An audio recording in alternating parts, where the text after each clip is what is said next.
నమస్తే, welcome to Andhraprabha. Maoist ఉద్యమానికి 4 దశాబ్దాల పాటు దిశానిర్దేశం చేసిన అగ్రనేత ముప్పాల లక్ష్మణరావు అలియాస్ గణపతి.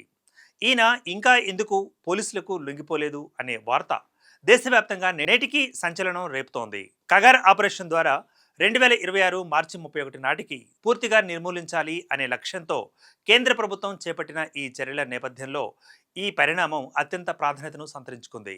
ఇటీవల మావోయిస్టు నాయకులు తిప్పిరి తిరుపతి అలియాస్ దేవ్జీ, మల్లా రాజిరెడ్డి తదితరులు తెలంగాణ పోలీసుల ఎదుట లొంగిపోయిన నేపథ్యంలో గణపతి కూడా ప్రధాన స్రవంతిలోకి రావడానికి ఆసక్తి చూపినట్లుగా తెలుస్తోంది. మరి ఎందుకని ఆలస్యం జరుగుతోంది? Let's watch story now.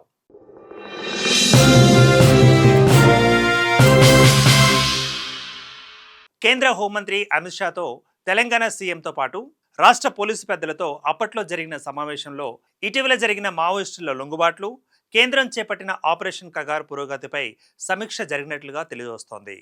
అదే సమయంలో గణపతి లొంగుబాటు అంశం కూడా ప్రస్తావనకు వచ్చినట్లుగా తెలుస్తోంది. గత కొంతకాలంగా గణపతి తీవ్ర అనారోగ్యంతో బాధపడుతున్నట్లుగా సమాచారం. వృద్ధాప్య సమస్యలతో పాటు ఆరోగ్య పరిస్థితి క్షీణించడంతో సాధారణ జీవితం గడపాలని ఆయన భావించినట్లు తెలుస్తోంది. ఇక కుటుంబ సభ్యులు కూడా ఆయనను లొంగిపోవాలని పలుమార్లు విజ్ఞప్తి చేసినట్లుగా తెలుస్తోంది.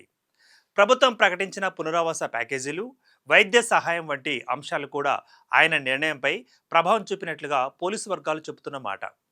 ఇక అధికారిక ప్రకటన వెలువడితే ఆయన తెలంగాణ పోలీసుల ఎదుట లొంగుబాటు ప్రక్రియ పూర్తయ్యే అవకాశం ఉంది. మరోవైపు తెలంగాణలోని జగిత్యాల జిల్లా బీర్పూర్ గ్రామంలో 1949 జూన్ 16న జన్మించిన ముప్పాళ్ల లక్ష్మణరావు తొలుత ప్రభుత్వ ఉపాధ్యాయుడిగా పనిచేశారు. వరంగల్లో బీఈడీ చదువుతున్న సమయంలో విప్లవ భావజాలం వైపు ఆకర్షితులై 1970 మధ్యకాలంలో అజ్ఞాతంలోకి వెళ్లిపోయారు. అటు తర్వాత పీపుల్స్ వార్ గ్రూప్లో చేరి ఉద్యమ కార్యకలాపాలలో కీలక పాత్ర పోషించారు.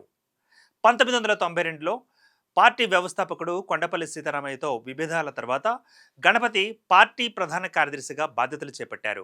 2004లో people's war group Maoist communist centre of India విలీనమై సిపిఐ మావోయిస్టుగా ఏర్పడడంలో ఆయన కీలక పాత్ర పోషించారు.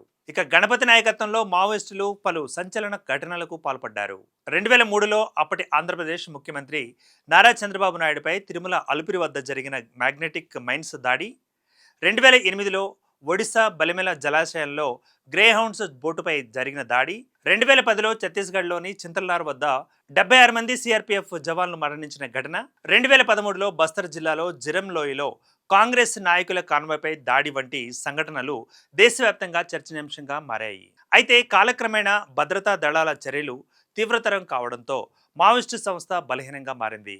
2018లో అనారోగ్య కారణాలతో గణపతి ప్రధాన కార్యదర్శి పదవికి రాజీనామా చేసి బాధ్యతలను నంబాల కేశవరావు అలియాస్ బసవరాజుకు అప్పగించారు. అప్పటి నుంచి ఆయన పార్టీ సలహాదారుడిగా కొనసాగుతున్నారు. 4 దశాబ్దాలకు పైగా అజ్ఞాత జీవితాన్ని గడిపిన గణపతి లొంగిపోతే భారత మావోయిస్టు ఉద్యమ చరిత్రలో ఒక సుదీర్ఘ అధ్యాయం ముగిసినట్లేనని విశ్లేషకులు భావిస్తున్నారు. Keep watching Andhraprabha.